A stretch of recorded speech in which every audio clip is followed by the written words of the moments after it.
What is a differential equation? Let's start with something you already know. In algebra, you solve an equation to find an unknown number. Take this, x squared minus 4 equals 0. We solve it the usual way, x squared equals 4, so x equals plus or minus 2. That's the answer, a number. Now here's the new idea for this entire series. In a differential equation, you are not solving for a number, you are solving for an unknown function, a shape. Here's an example, dy by dx equals 2x.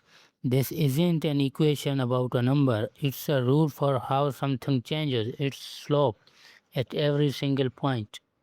So what was the original shape doing before we only knew its slope? So picture it like this, we don't know the curve, it's hidden behind the blur. But we do know something about it, we know its slope. At any point you pick, you can see those little slope markers even through the fog.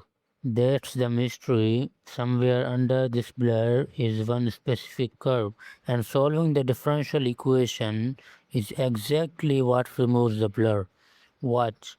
This, there it is, y equals x squared. Before we learn any new techniques, I want you to show something you already know how to solve a differential equation right now. Here's our equation dy by dt equals 5. Let's translate this into plain English. I am looking for a function y whose rate of change is always exactly 5. Think of it like a car driving at constant speed of 5. That's it. That's the whole problem. So how do we solve it? Integral of dy by dt equals integral of 5 dt. And when you carry that out, y of t equals 5t plus c. The answer is the straight line. But wait, what's the plus c doing here? Let's see it visually. Here's our line with c equal to 0. Watch what happens as we change c. The line doesn't tilt, it just slides up and down, back to the middle. That's because c doesn't touch the slope at all. It just shifts the whole line vertically, which means every single one of these parallel lines is a valid solution. They all share the exact same slope of 5. Now we get to the equation that's actually the cornerstone of physics. Here it is, the dy by dt equals ky. Notice something different this time. Y shows up on both sides of the equation. In plain English, the rate at which this thing grows or shrinks is directly proportional to how much of the thing is currently there. This is the cornerstone of physics. Population growth, radioactive decay, compound interest, cooling, they're all hiding inside this one equation.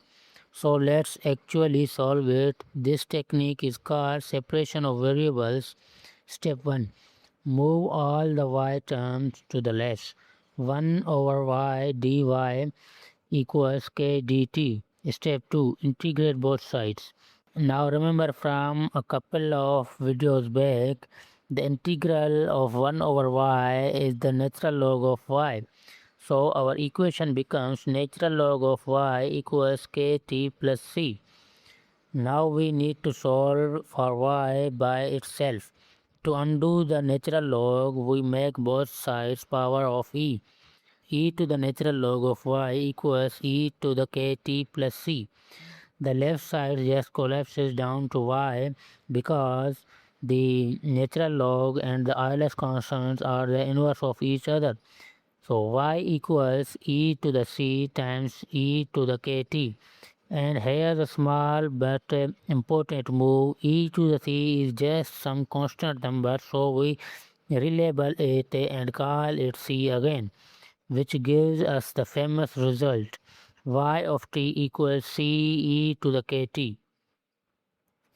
Now let's see what this actually looks like. and everything depends on one number k.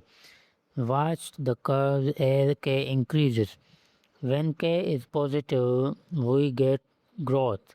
The bigger k gets, the faster the growth explodes. Now watch what happens when k hits 0, flat, no growth at all. And when k goes negative, we get decay instead. The more negative k is, the faster their decay happens. Same equation, wildly different behavior, all controlled by one constant. Here's why this one equation matters so much. dy by dt equals ky. This is exact equation shows up all over physics and entire universe of behavior. It describes splits into exactly two camps based on the sign of k. On the left, k greater than 0 growth, on the right, k less than 0 decay. On the growth side, unrestricted population growth follows the exact equation. So does a nuclear chain reaction.